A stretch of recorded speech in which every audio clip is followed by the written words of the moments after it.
Hello வணக்கம் and welcome to box office. ஒவ்வொரு வீக்கும் release ஆகக்கூடிய படங்களுடைய குயிக் ரிவ்யூ பார்க்கக்கூடியது தான் நம்மளுடைய பாக்ஸ் ஆஃபீஸ். அந்த வகையில் இந்த வீக் ரிலீஸ் ஆகிருக்கூடிய படங்களுடைய குயிக் ரிவ்யூ பார்க்கலாம் வாங்க. இப்போ நம்மளுடைய பாக்ஸ் ஆஃபீஸில் நம்ம பார்க்க போகிற படம் ஸ்மைல் மேன். ஷாம் பிரவீனுடைய டைரக்ஷனில், சான் லோகேஷோடைய எடிட்டில், விக்ரமுடைய சினிமோட்டோகிராஃபியில், கவாஸ்கர் அவினாஷோடைய இசையில் வெளிவந்திருக்கக்கூடிய திரைப்படம் தான் ஸ்மைல் மேன். அண்ட் இந்த திரைப்படத்தில் முக்கியமான கதாபாத்திரத்தில் சரத்குமார் அவர்கள் நடிச்சிருக்கிறாங்க. சுப்ரீம் ஸ்டார் அப்படின்னு சொல்லக்கூடிய சரத்குமார் அவர்களுடைய 150வது திரைப்படம். அவரோட சேர்ந்து இந்த படத்தில் இனியா, அதுக்கப்புறமா ஹரிஷ் பேரடி அண்ட் மற்றும் பலர் முக்கியமான கதாபாத்திரத்தில் நடிச்சிருக்கிறாங்க.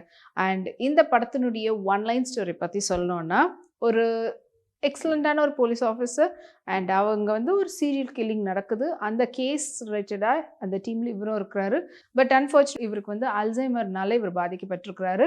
ஸோ அதுக்காக டயக்னோஸ் பண்ணும்போது டாக்டர் அஃப்கோர்ஸ் கொஞ்சம் கொஞ்சமாக இவருக்கு அப்படியே கம்மியாகிட்டு போகும். மேக்ஸிமம் ஆஃப் 1 இயரில் அவருக்கு நினைவுகள் மறக்கிறதுக்கான வாய்ப்புகள் அதிகமாகவே இருக்குன்னு சொல்லும்போது என்ன நடந்துச்சு அப்படின்றது தான் படத்தினுடைய ஆன்லைன் ஸ்டோரி.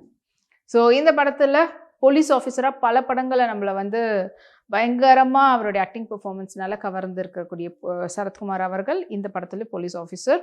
அண்ட் இந்த படத்தில் அவருக்கு ஒரு சீரியல் கில்லிங் ஒரு நடக்குது. அந்த கேஸில் இவர் முக்கியமான ஆளாக இருந்து கண்டுபிடிக்கிறதுக்கான வேலைகளை பார்க்குறாரு.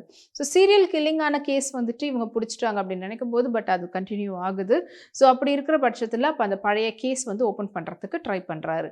ஆனால் இவருக்கு உடல் ரீதியாக இவருக்கு அல்சைமர் அப்படின்ற ஒரு வியாதி, தான் நினைவு வயதானதுக்கு அப்புறமா வரக்கூடிய அந்த மெமரி லாஸ், அந்த பிரச்சனை இவருக்கு வருது. அதுக்காக இவர் டாக்டர்கிட்ட போய் ட்ரீட்மெண்ட்லாம் இருக்கும்போது 1 இயரில் இவருக்கு எல்லா பிரச்சனையும் இருக்கக்கூடிய இந்த மெமரி லாஸ்லாம் ஆகும், அதுக்கேற்ற மாதிரி பார்த்துக்கோங்கன்னு சொல்கிறாரு. பட் இதெல்லாம் இந்த கம்மியான நினைவை வச்சுக்கிட்டு, மெமரிஸை வச்சுட்டு அவர் அந்த பழைய கேஸ் ரீஓப்பன் பண்ணுறதுக்கு பிளான் பண்ணுறாரு. ஏன்னா அதே மாதிரியான ஸ்டைல் இல்லை. எப்படி முகத்தில் ஒரு வெட்டு போட்டு மாதிரியான ஒரு மார்க்கோட அந்த ஒரு சைக்கோ கில்லர் அப்படின்னு அவங்க நேம் பண்ணியிருக்கக்கூடிய அவங்களுடைய பேட்டர்ன்லேயே மறுபடியும் நடக்குது. ஸோ இதுக்கும் அவங்களுக்கும் என்ன சம்மந்தம் இருக்குது அப்படின்றதுக்காக அந்த பழைய சீரியல் கில்லிங் அந்த கேஸ் ரீஓப்பன் பண்ணுறாரு. முடிஞ்ச அளவுக்கு இவர்கிட்ட இருக்கக்கூடிய அந்த மெமரி ப்ராப்ளம் இருக்குது. பட் அதில் எவ்வளோலாம் இவரால் ரீகலெக்ட் பண்ண முடியுமோ அதை வச்சு ட்ரை பண்ணி இதோட மேட்ச் பண்ணி இந்த கேஸை க்ளோஸ் பண்ணுறதுக்கு ட்ரை பண்ணுறாரு. பட் இவர் என்னதான் இவருடைய முயற்சியை போட்டாலும் அந்த மெமரி லாஸ் அப்படின்றது ஆட்டோமேட்டிக்காக ஒரு பக்கம் நடக்கும்போது அதனால இவருக்கு என்ன மாதிரியான நன்மைகள் நடக்குதுன்றதை தாண்டி ஃபுல் அண்ட் ஃபுல் இவருக்கு இந்த கேஸில் நிறைய தீமைகள் தான் நடக்குது. ஸோ இப்படி ஒரு ஸ்டெப்பும் அவர் போகும்போது அதுக்கேற்ற மாதிரியான அதுக்கான ஒரு தீய விஷயங்கள் அவர் ஃபேஸ் பண்ணுறாருன்னும் போது அவர் மட்டும் இல்லாமல் அண்ட் அவர் ஃபேமிலியோடு சேர்ந்து ஃபேமிலி மெம்பர்ஸ்லேருந்து எல்லாருமே இதனால் பாதிக்கப்படக்கூடியதாக இருக்குது. அண்ட் ஆஃப்கோர்ஸ் டிபார்ட்மெண்ட்லேயே இவருக்கு ரொம்ப கிடுபிடியும் அண்ட் இவருக்கு கெட்ட பேர் இருக்கும்போது அதுக்கப்புறமா அந்த கேஸை க்ளோஸ் பண்ணாரா அண்ட் அவரால் கண்டுபிடிக்க முடிஞ்சுதா இல்லையான்றதான் படத்தினுடைய மீதி கதையாக அமைச்சிருக்காங்க. ஸோ இனியாவாக இருக்கட்டும், எல்லாம் சஜிதா அவங்க, ஜோஸ் அவங்களோட நடிப்பாக இருக்கட்டும், ஜார்ஜ் மரியான், ஸோ பல பேர் இந்த படத்தில் நடிச்சிருக்காங்க. எல்லாருமே அவங்களோட நடிப்பை ரொம்பவே நல்லா கொடுத்துருக்குறாங்க.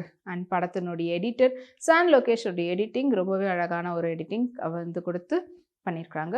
பட் கூடுதலான கொஞ்சம் கனெக்டிவிட்டி கொஞ்சம் கம்மியாக இருக்குது இந்த படத்தில் ஆடியன்ஸோடன்னு சொல்லலாம். ஸோ அந்த ஸ்க்ரீன் பிளே அண்ட் அந்த ஸ்டோரி டெல்லிங் மெத்தடை இன்னும் கொஞ்சம் சுவாரஸ்யமாக கொடுத்துருந்தா அஃப்கோர்ஸ் நம்மளால் இன்னும் ஈஸியாக இன்னும் கொஞ்சம் நம்ம அந்த படத்தை பார்த்து அந்த கதையோடு சேர்ந்து நம்மளும் கொஞ்சம் ட்ராவல் பண்ணியிருக்கலாம் அப்படின்றது தான். அண்ட் அது இல்லாமல் படத்தினுடைய மியூசிக் டைரக்டர், சாங்காக இருக்கட்டும், எல்லாத்தையும் அதுக்கேற்ற மாதிரி கொடுத்துருக்காரு கவாஸ்கர் அவினாஷ் அவர்கள். அண்ட் விக்ரம் சினிமோட்டோகிராஃபர், இந்த படத்துக்கு தேவையான சினிமோட்டோகிராஃபி.